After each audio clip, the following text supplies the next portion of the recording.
Et pour l'instant, nous partons à Londres, où nous attend Loïc de la Mornay. Alors, on va parler d'une histoire assez saugrenue, assez étonnante. Ça déchaîne les Britanniques cette semaine. Ça fait même polémique. Une jeune réceptionniste, écoutez bien, une jeune réceptionniste a été licenciée de son travail car elle refusait de porter des talons hauts. Ça paraît un petit peu excessif, non Loïc? Bonjour.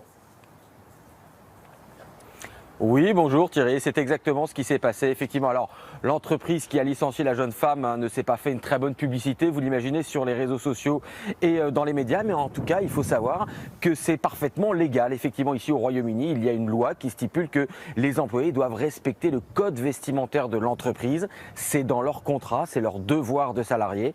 Et si ça n'est pas respecté, eh bien le contrat est caduc et le salarié est renvoyé. Alors c'est ce qui est arrivé effectivement à une jeune femme de 27 ans qui refusait de porter des talons hauts. En tout cas, l'affaire a effectivement créé un énorme buzz ici au Royaume-Uni, comme vous allez le voir dans ce reportage que nous avons réalisé avec Laura Calmus et Maya Boyer. Voici les souliers de la discorde. Des ballerines noires, plates, alors qu'il aurait fallu ces escarpins avec un talon de 5 à 10 cm. Pour son premier jour de travail dans une société de financement comme réceptionniste, la jeune femme est accueillie sèchement par sa supérieure. J'étais en train de me changer et elle me dit « Tu ne peux pas porter ces chaussures ». Je lui ai dit « Qu'est-ce qu'elles ont? Elles sont noires, elles sont élégantes, elles sont en accord avec votre code vestimentaire. Juste, elles ne sont pas à talons. Ici, les hommes réceptionnistes, eux, ne portent pas de talons. » Elle m'a dit « Si tu veux, tu peux sortir maintenant et aller t'acheter une paire de talons sur tes propres frais. » La jeune femme refuse, elle est licenciée et renvoyée chez elle sur le champ. Son histoire a fait le tour des réseaux sociaux. Une pétition a été lancée et a recueilli des dizaines de milliers de signatures pour faire évoluer la loi. Pour de nombreux Britanniques, hommes notamment, les codes vestimentaires comme les cravates ne peuvent pas concerner les talons hauts. Il n'y a pas de douleur, aucun inconfort quand on porte une cravate. C'est très macho de forcer les femmes à porter des talons hauts juste parce que vous pensez que c'est l'apparence qu'elles doivent avoir.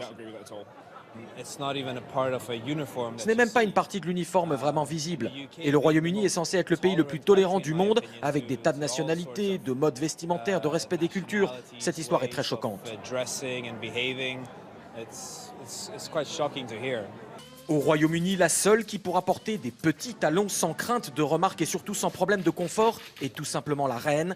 Elisabeth II a à son service des essayeuses de chaussures qui portent ses souliers pour attendrir le cuir et faire en sorte que Sa Majesté n'ait jamais mal aux pieds. Bien Loïc, là on est au Royaume-Uni, mais est-ce que pareille aventure, ça pourrait se passer en France ?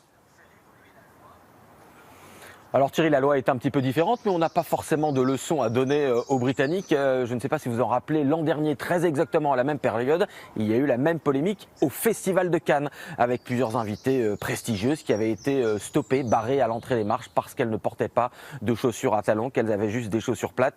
Il y avait eu toute une polémique. Le Festival de Cannes avait finalement reconnu que peut-être que certains de ses agents de sécurité avaient eu un petit excès de zèle.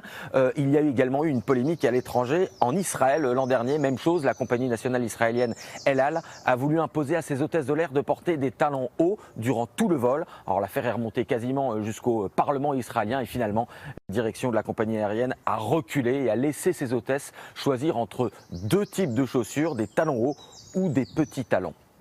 Merci beaucoup Loïc. Et bien, souhaitons à cette jeune femme en Angleterre, souhaitons-lui de retrouver du travail très très vite.